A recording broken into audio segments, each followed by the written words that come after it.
First ever factory outlet Mukunda jewellery అన్ని బ్రాంచ్లలో Christmas and new year సందర్భంగా ఎన్నో ఆఫర్లు. త్వరలో జూబ్లీ హిల్స్ బ్రాంచ్ ప్రారంభం.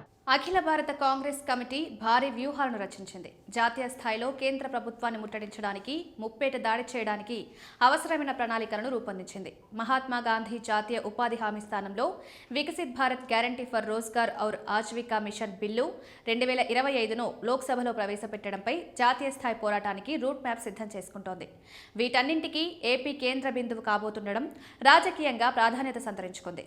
జాతీయ ఉపాధి హామీ పథకం రద్దు చేయడానికి నిరసనగా ఫిబ్రవరి 2వ తేదీన అనంతపురం జిల్లాలో భారీ బహిరంగ సభను కాంగ్రెస్ పార్టీ నిర్వహించబోతోంది.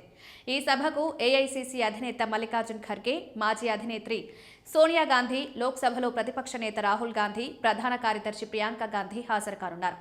జాతీయ ఉపాధి హామీ పథకం రద్దు చేయడానికి నిరసనగా కాంగ్రెస్ పార్టీ చేపట్టబోతున్న మొట్టమొదటి భారీ బహిరంగ సభ ఇదే కావడం, ఏపీలో దీన్ని నిర్వహించబోతుండడం చర్చనీయాంశమైంది.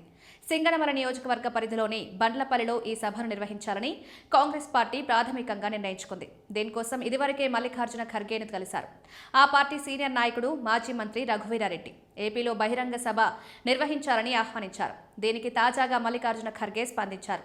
ఏపీలో ఈ సభ నిర్వహించడానికి ఏర్పాటు చేయాలని ప్రదేశ్ కాంగ్రెస్ కమిటీకి సూచించినట్లు తెలుస్తోంది. ఉపాధి హామీ పథకం పేరు, చట్టంలో మార్పులు చేయడం పట్ల ఏపీలో తలెత్తిన పరిస్థితులను ఆయనకు వివరించారు. ఏపీలో అధికారంలో ఉన్న కూటమిలో బీజేపీ భాగస్వామిగా ఉండడం, ఈ 19 నెలల కాలంలో తీవ్ర వ్యతిరేకత ఏర్పడడం వంటి పరిణామాలను వారు ఈ సందర్భంగా మల్లికార్జున ఖర్గేకు వివరించారు. దీంతో ఈ సభకు హాజరు కావడానికి ఆయన అంగీకరించారు. ఉపాధి హామీ స్థానంలో వికసిత్ భారత్ బిల్లును ప్రవేశపెట్టడం పట్ల కాంగ్రెస్ తీవ్రంగా వ్యతిరేకిస్తున్న విషయం తెలిసిందే. మొన్నటి శీతాకాల పార్లమెంటు సమావేశాల్లో నిరసనలు సైతం చేపట్టింది. మహాత్మా గాంధీ పేరును చరిత్ర పొట్టులో నుంచి చెరిపివేయడానికి ప్రయత్నిస్తోందని ఆరోపించింది.